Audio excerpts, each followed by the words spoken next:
नमस्कार दोस्तों, safe money trading channel में आप सभी का स्वागत है। जैसा कि आज अपना विषय था कि जो फर्स्ट टाइम शेयर मार्केट में इन्वेस्ट करता है वो आदमी किस तरह से इन्वेस्ट करे कि उसको कुछ समय में अच्छा बेनिफिट मिले। देखिए, शेयर मार्केट में अपनी अपनी भ्रांतियां हैं। वे अपन बात कर रहे हैं सबसे पहले न्यू, जिसने कभी शेयर मार्केट में कोई काम ही नहीं किया, ऐसा व्यक्ति किस तरह से शेयर मार्केट में आए। तो सबसे पहले शेयर मार्केट में आने के लिए जो सबसे बड़ी चीज़ ज़रूरी है वो होती है आपके पास में टाइम कितना है, समय। समय सबसे बड़ा महत्वपूर्ण फैक्टर है, क्योंकि अगर आपके पास समय नहीं है, शेयर मार्केट में सभी लोग पैसा बनाना चाहते हैं, लेकिन शेयर मार्केट में पैसा तुरंत नहीं बनता है। उसको समय देना पड़ता है। अपने स्टॉक को अच्छे से अच्छा स्टॉक लेते हैं, उसको भी अपने को समय देना पड़ता है।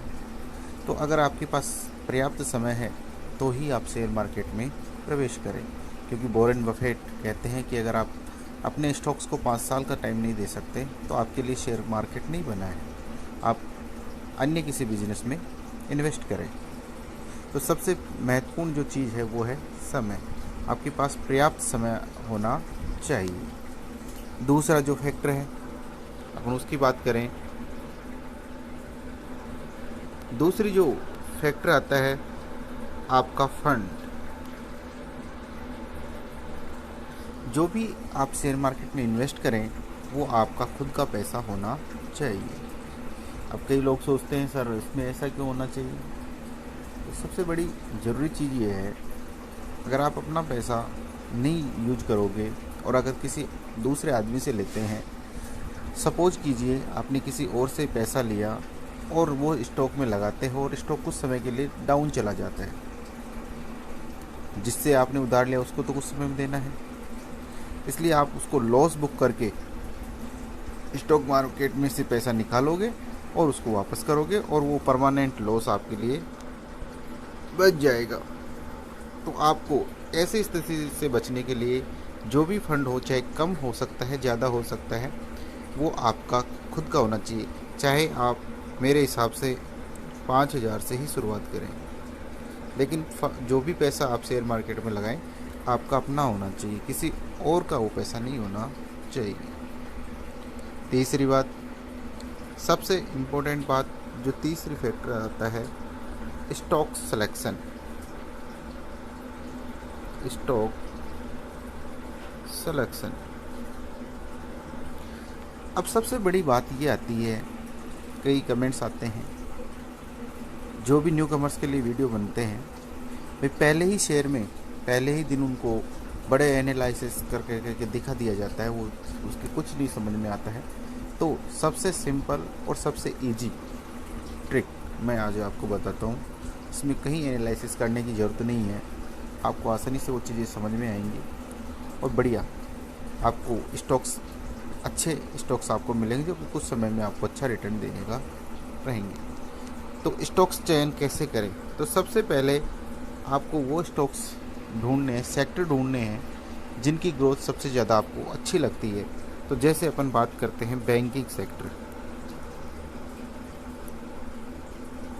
बैंक की बात करें तो मेरा क्वेश्चन आप ही से रहेगा कि सबसे बड़ा बैंक जो कि इस वक्त ग्रोथ कर रहा है इंडिया में कौन सा बैंक है? तो सभी का एक ही जवाब आता है, HDFC बैंक। तो भाई जब अपन HDFC बैंक में अपने को लग रहा है कि ये ग्रोथ करेगा तो अपने को स्टॉक भी इसी का ही लेना चाहिए। तो अपना पहला स्टॉक जो मेरे हिसाब से होना चाहिए HDFC बैंक का होना चाहिए। सेकंड, दूसरा स्टॉक बात करते हैं।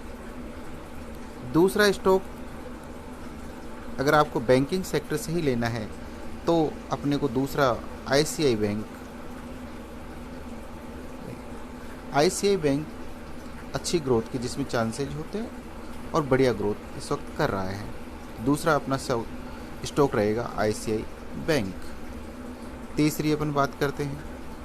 अब तीसरी बात, अपन दूसरे सेक्टर से लेते हैं, क्योंकि सभी एक सेक्टर से लेना रिस्की काम हो सकता है। कई बार एक ही सेक्टर डाउन आने लग जाता है। कई बार एक सेक्टर अच्छी ग्रोथ देता है, उस टाइम अपना रिटर्न भी अच्छा होगा, लेकिन कई बार जब ग्रोथ रुक कर डीप में जाता है तो अपने को पोर्टफोलियो रेड निशान में आएगा, जो अच्छा नहीं लगता है। तो अपना दूसरा सेक्टर अपन चुनते हैं जैसे इंश्योरेंस। तो लोग कौन से बैंक से सबसे ज़्यादा जुड़े हुए हैं? जाहिर सी बात है HDFC से। तो जो लोग HDFC बैंक में लेन देन कर रहे हैं, तो HDFC बैंक अगर उनका इंश्योरेंस करेगा तो किससे करेगा? HDFC life insurance. तो सब दूसरा अपना तीसरा स्टॉक HDFC लाइफ। तीसरा अपना जो स्टॉक बन रहा है HDFC लाइफ इंश्योरेंस। शानदार स्टॉक है और फ्यूचर में अच्छी ग्रोथ करने के पूरे इसके चांसेज हैं। अपन बात करते हैं अब चौथे स्टॉक्स की। चौथा स्टॉक्स जो अपना है, अपन लेते हैं फुटवेयर से संबंधित। फुटवेयर में सबसे बेस्ट कंपनियों में अगर बात करते हैं तो सबसे बेस्ट कंपनी आती है बाटा की। बाटा और एक पांचवा आता है रिलैक्सो। दोनों ही शेयर बहुत ही शानदार और अच्छी ग्रोथ वाले और बेस्ट फंडामेंटल स्टॉक हैं। स्ट्रॉन्ग इनका फंडामेंटल है। दोस्तों आने वाले वीडियो में बताएंगे फंडामेंटल क्या होते हैं, किस तरह से फंडामेंटल का अपने को फ़ायदा होता है। क्योंकि पहले ही दिन अगर आपको फंडामेंटल या एनालिसिस करके समझाया जाए तो कुछ नहीं समझ में आता है, आप उससे बोर होने लगते हैं। तो अपने जो दो स्टॉक होते हैं, बाटा का शेयर थोड़ा कॉस्टली रहता है। रिलैक्सो का शेयर रेंज में 600 के समथिंग है। आगे का जो अपना स्टॉक है वो है D mart,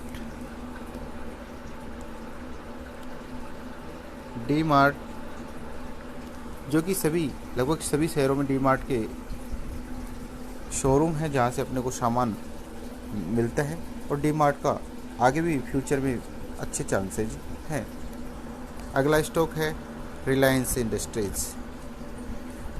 industries Mukesh Ambani की कंपनी। और जो अब उसमें क्योंकि रिलायंस में बहुत सारे बिजनेस जुड़े हुए हैं, जैसे जियो का बिजनेस है, आजकल जियो मार्ट का भी है। तो आने वाले फ्यूचर में रिलायंस एक मल्टी बैगर स्टॉक फिलहाल भी है और आने वाले समय में मल्टी बैगर स्टॉक पूर्णतः और भी बनेगा। इसके बाद में अपना 1 नंबर का स्टॉक आता है बजाज फाइनेंस।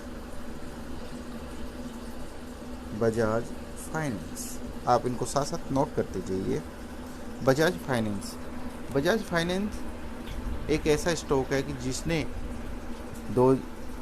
10 सालों में लगभग हर साल का 60% रिटर्न वो देता आ रहा है और बहुत ही शानदार रिटर्न उसने पैसा बना के लोगों को दिया है। तो अपन जो अगला स्टॉक रहेगा बजाज फाइनेंस रहेगा।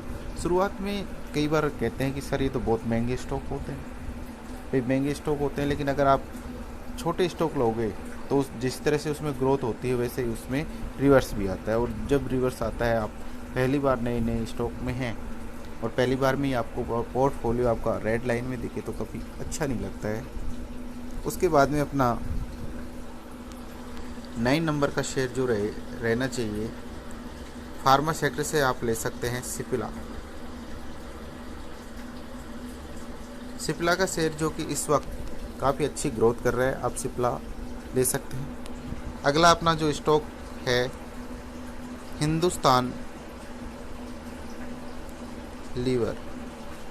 लीवर का स्टॉक सबसे पुरानी कंपनी और हमेशा ग्रोथ में चलने वाली कंपनी है।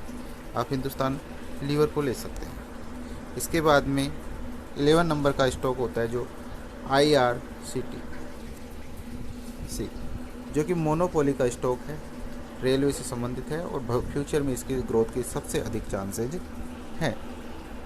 इसके बाद में अगर अगला स्टॉक्स की अपन बात करते हैं तो पिडलाइट